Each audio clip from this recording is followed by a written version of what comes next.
Here we go.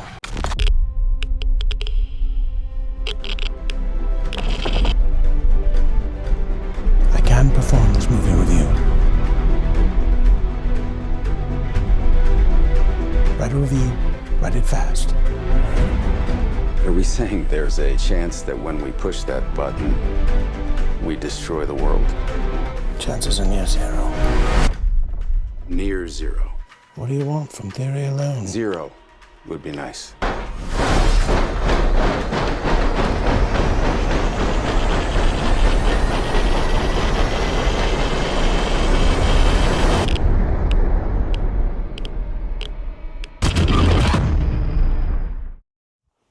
Well, hello everyone, and welcome to Fascinating World Episode 9. So, today we're going to talk all about Oppenheimer, finally, and my thoughts about the movie.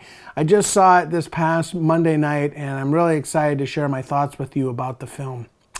But first, we need to say our creed, because I didn't get to that in the last episode when I was out in Chicago. So, we got to get back to it, so here we go. We live in a fascinating world, and we are a part of it. The world is filled with so many amazing and awe-inspiring things, but we can miss them if we don't look for them. By searching for the good and the beautiful, the exciting and inspiring things going on in the world, we can reshape the lens through which we see the world itself, and we can learn to live in a sense of wonder and awe over this incredible world we live in. We live in a fascinating world, and we are a part of it. Today, we resolve to see the wonder in being alive, and we commit to adding to it wherever we can. All right, so I've seen Oppenheimer, and I really liked it. I saw it with 3 other guys up at the Universal City Walk, AMC, and we saw it in IMAX 70mm film, or at least that's what we were told it was, but more on that later. This is definitely a movie that is specifically made to be seen in a theater on a big screen. So if you're interested at all in the movie and you haven't seen it yet, I recommend you see it that way. Now, just to be clear, you won't die if you don't see it that way, but your experience of the story will be lessened seeing it on a smaller screen. It's an epic story about a man who was chiefly responsible for bringing nuclear power into the modern age. And watching it on your big screen TV at home just isn't going to be as good. It'll still be powerful, but just something about that big screen in a big room with the big sound takes it to a whole other level. This movie was also shot on IMAX cameras, not simply offered on IMAX screens, so there's a difference here. A lot of times movies are shown in IMAX, but they weren't shot in IMAX. They were shot with regular cinema cameras and then blown up to fit the IMAX screen. But this movie was shot using the huge IMAX camera, which I imagine is going to require Hoyt van Hoytema, the cinematographer, to get some serious chiropractic care and treatment. Man, that thing is a beast. Anyway, an IMAX camera shoots on a huge piece of film, and I think the resulting resolution is something like 18K or something crazy like that. The movie we saw did jump around a little bit with its aspect ratio. Sometimes it filled the whole screen, and sometimes it was letterboxed. Normally the convention on this is they do the full screen thing for the really big moments, and then they jump back to letterbox when it's a more character-driven moment. But that wasn't actually the rule here. I honestly couldn't figure out exactly what the rule was, so I'm going to be paying more attention to that on my second viewing. The IMAX camera is also very loud, and that may also be the reason that during more dialogue-heavy scenes you tend to use a regular cinema camera. So I definitely want to see this again. There's a lot to absorb in terms of the characters and the sequence of the events, and now that I know the general trajectory of the film, I think a second viewing will help me track even more closely with all the twists and turns. That's actually fairly typical, as I'm thinking about it, that's fairly typical for me as a moviegoer anyway. I like to see a movie once just to experience it, and then if I like it, I'll go see it for a second time so I can more closely analyze and watch it with a more critical eye. Cillian Murphy does an amazing job as Oppenheimer. He looks like him, and I read that he lost a lot of weight for the role. In listening to a bunch of recordings of Oppenheimer, I noticed that his real voice actually sort of reminds me of Mr. Rogers giving a physics lecture. But at the war's end in 1918, Rutherford wrote to tell about his success in making an artificial nuclear transmutation. Fortunately, Murphy doesn't imitate his voice that way. Matt Damon plays General Groves and does a great job embodying the military end of the whole operation. And then Robert Downey Jr., who, although barely is featured in the trailer, is a central character in the film. He plays Louis Strauss, and he's great here. I think it's definitely his best performance since he hung up the Iron Man suit. I will be surprised if he doesn't get a Best Supporting Actor nomination. Emily Blunt plays Oppenheimer's wife, Kitty, and does a great job portraying the complex relationship she had with him over the course of their marriage, his numerous infidelities, and then her fight for him as he was persecuted after developing the bomb. There's also quite a number of notable cameos that I didn't expect, but I really enjoyed. A lot of big-name actors came in to play relatively small but important roles in the film. Oppenheimer has a lot going on. There's a lot to take in. I never felt lost in the story, but I think I'm going to catch a lot of things that I just didn't have time to process on that first viewing. One of the things the film did right up front is establish a visual language for the audience. I honestly didn't really pick up on this, but I saw someone else explain it during another YouTube review. At the beginning of the film, a little graphic comes up saying fusion. And then they show a scene that's in color, and then another graphic comes up and says fission. And then another scene plays, but this time in black and white. I might have my terms and the black and white color thing mixed up, but the general idea, I think, was supposed to be, in one type of scene, the color ones, for example, they were showing parts of the story where people were coming together to work on the problem. In other scenes, the black and white scenes were supposed to understand that those scenes were part of the story where people were being divided. Like I said, I didn't pick up on that language the first time through, so on my next viewing, I want to watch for that more carefully. Now, I may be wearing my tinfoil hat on this one, and it makes me laugh even considering this, but here's a funny thing that also happened during our showing. Before I tell you about it, though, I need to give you a little backstory on the initial screenings of this movie on film, specifically the 70mm IMAX film. On the opening weekend of the film, I read several articles about how they were having problems projecting the film, and several theaters had their showings interrupted by the problems in the projection room. Either there's broken film or some other kind of audio problem. I saw a couple of videos of theater managers apologizing to audiences and promising to get the problem fixed soon and the movie back underway. So when we arrived at the theater on Monday night, I noticed that our 8:15 p.m. viewing, which had been listed as a 70mm film showing, was listed as IMAX Laser on the marquee. I mentioned this to my friend Paul, who had bought our tickets, and he went off to inquire at the information desk. And upon his return, he assured us that the showing was, in fact, 70mm film, despite what the marquee claimed. I was a little suspicious, but I figured that I was sure it would look great either way, and what could we really do about it at that point? So we get into the theater, and the movie begins, and within, 15 or 20 minutes, there's a piece of hair in the gate. So for those of you not familiar with projection parlance, that means that some type of fiber, either a little hair or an eyelash or something, or a tiny strand of celluloid, gets caught between the film and the gate, which is what channels the film past the lamp that projects the image out onto the screen. So basically, this hair appears on the screen for a second or two until the motion of the film running through the gate clears it. And I see it, and I say to myself, oh, okay, we're watching a film, because a laser projected showing, there is no gate and no film running through it, so you wouldn't see that with a digital projector. But then I thought, wait a minute, maybe they just added that to convince people in the audience that they're watching a film, when in actuality it's the digital version. You can't fool me, AMC theater people.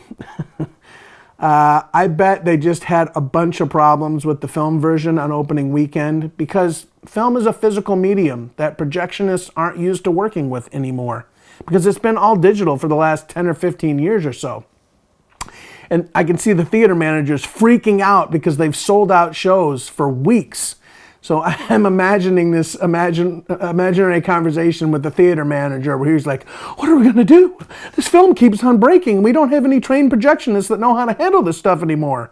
And then there's some like lowly theater employee named Peterson. And he's like, well, sir, we could just add some dust and hair to the digital version and then people would think they were watching the film version. And then the manager's like, Peterson, that's brilliant.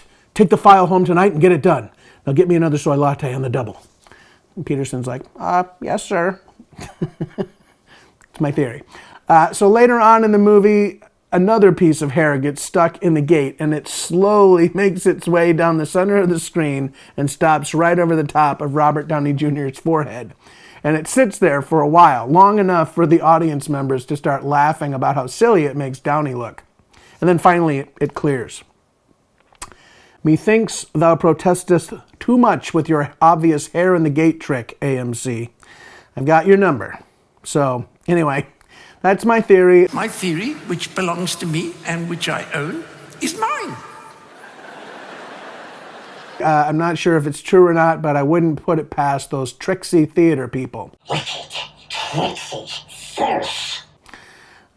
Anyway, all tinfoil hat conspiracies aside, theories aside, the movie is a fascinating, see, I gotta bring the theme of the channel in here. It's a fascinating look at the life of Robert J. Oppenheimer. He was an admittedly enigmatic character, obviously brilliant, but also very open to some potentially dangerous ideas like communism. Now, we all, or maybe we don't all, but mostly all know, in hindsight at least, that the idea of communism looks really awesome on paper, but in practice, as soon as you add real-life people to the mix, it ends up being catastrophically bad and deadly wherever it has ever been implemented.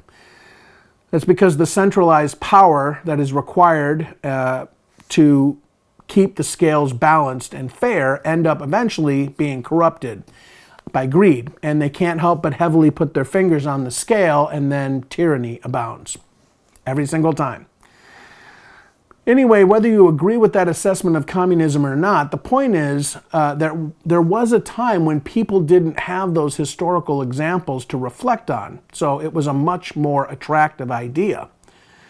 Back during World War II, it was a serious security concern if you had ties to the Communist Party in the United States. The whole McCarthyism thing only worked because people in the U.S. were starting to understand how big a threat communism could be and the dangers of U.S. secrets falling into the wrong hands, i.e. the Soviets. Now, my understanding is that Oppenheimer never joined the party, but he was involved with many people who were, and he had long-standing romantic relationships with several women who were party members. My personal opinion about Oppenheimer is I think he was a loyal American citizen, and although he at one point considered the merits of communism, he ultimately rejected it. But he still had many people close to him who were dedicated communists, and therefore, despite his ultimate loyalty, he was a legitimate security risk.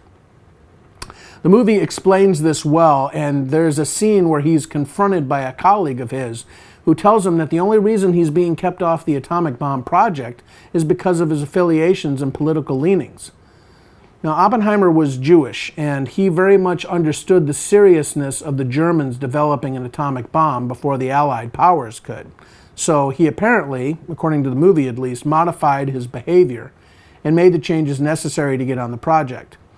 He was eventually admitted to the program because everybody knew how brilliant he was, and we were in a race against time.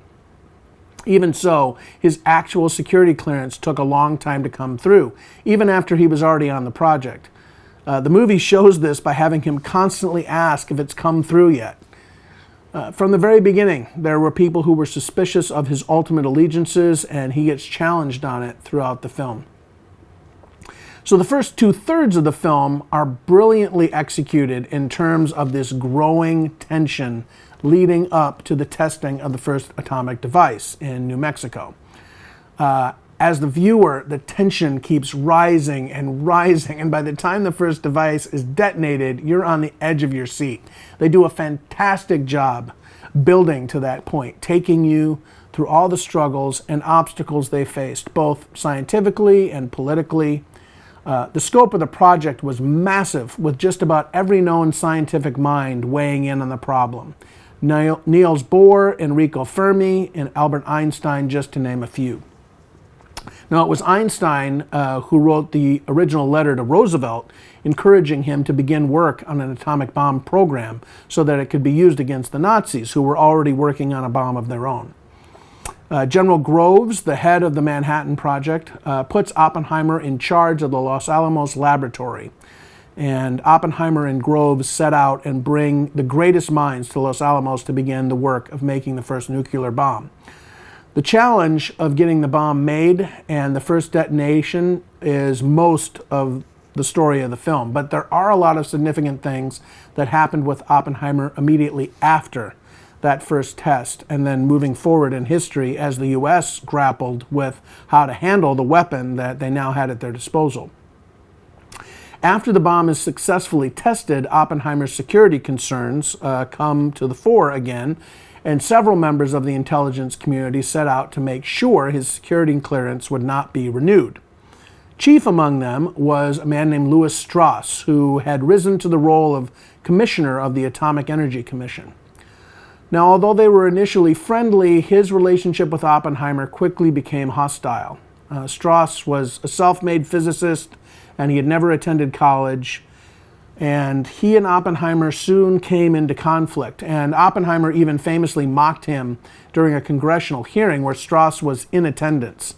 And Strauss didn't take this slight lightly, and from then on seemed to have it in for Oppenheimer. This vendetta is sort of what occupies the back third of the film and Oppenheimer's defense of his own record. The rest of the details are in the movie, so I won't go into all of it, but suffice it to say there's some ground to cover after Oppenheimer's successful development of the bomb. I've reminded several friends that the name of this movie is Oppenheimer, not The Trinity Test or How We Built the Bomb, and that there are significant things to cover in Oppenheimer's life after the bomb was tested. Most notably, how difficult it would be as Oppenheimer to be called on to celebrate the American victory because of the use of the bomb and the end of the war, but also to know that you had brought into existence a technology that could instantly kill 250,000 people. That's the rough estimate for how many people died in the bombings on Hiroshima and Nagasaki immediately in the days of the actual bombing. That doesn't include people that died of radiation and other health problems later on. They do this thing where he'll be giving a speech somewhere and then the background starts to shake and vibrate, and then there'll be this big flash like an atomic bomb has gone off somewhere close by.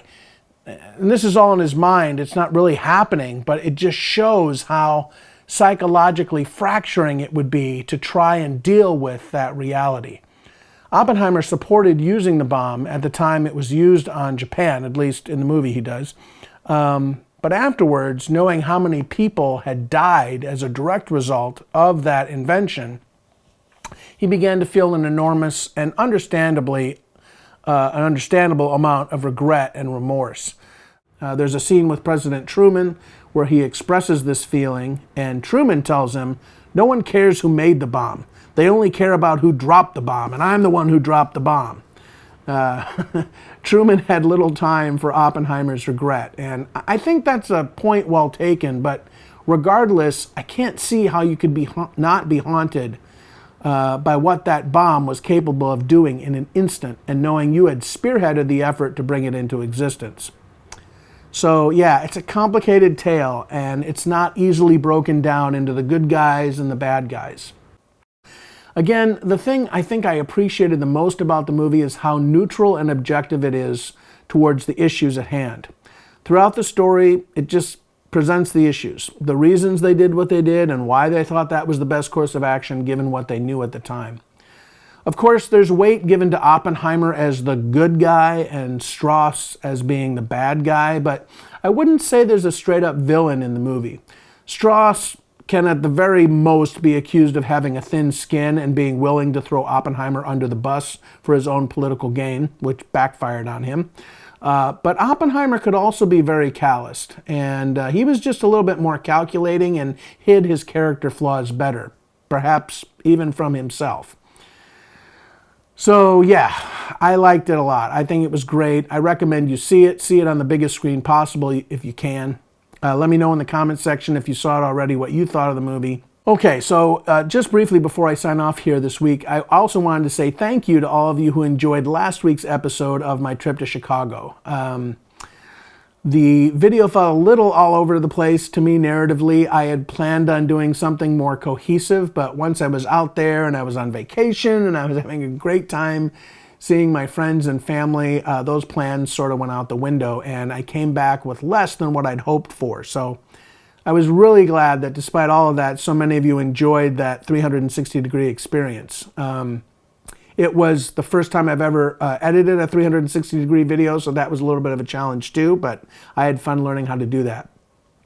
It really was enjoyable for me to go back to so many places that were significant in my life, and I actually shot some drone footage that wasn't 360 degrees, so I couldn't add it to the video, but I'll show some of it here. I got some great footage of the Baha'i Temple in Wilmette. This downward shot directly over it I think is probably one of my favorites, as well as this shot coming up with the Chicago skyline in the background. I got a couple of shots late in the day in downtown Chicago near Millennium Park and the Bean, and you can see what used to be the Standard Oil building. I don't know what it is now, but it's that big white building. That's the building my dad used to work in when he worked at Kirkland & Ellis, which is a big law firm in Chicago. And then I also got some nice aerial shots of Wheaton College, and so that was fun to sort of fly around there. I actually had a mount that would have allowed me to attach my 360-degree camera to my drone, but it went AWOL during the trip, and I only found it once I was back home, so typical. Oh well, glad I can show some of it here so that it's not a total loss. Anyway, that's it for this week. I hope you're all doing well. Please try and get in the habit of hitting the thumbs up button below the video if you like this content, and subscribe to the channel. It's a shameless marketing plea, but I need it to grow the channel, so thanks in advance if you've done it already. Also, if you're new here to the channel and I don't know you personally, introduce yourself in the comments section. I'd love to see where people are watching from and how you found the channel. All right, that's it for this week. I have no idea what I'm doing for next week's episode, so it'll just have to be a surprise for both of us. We'll see you then.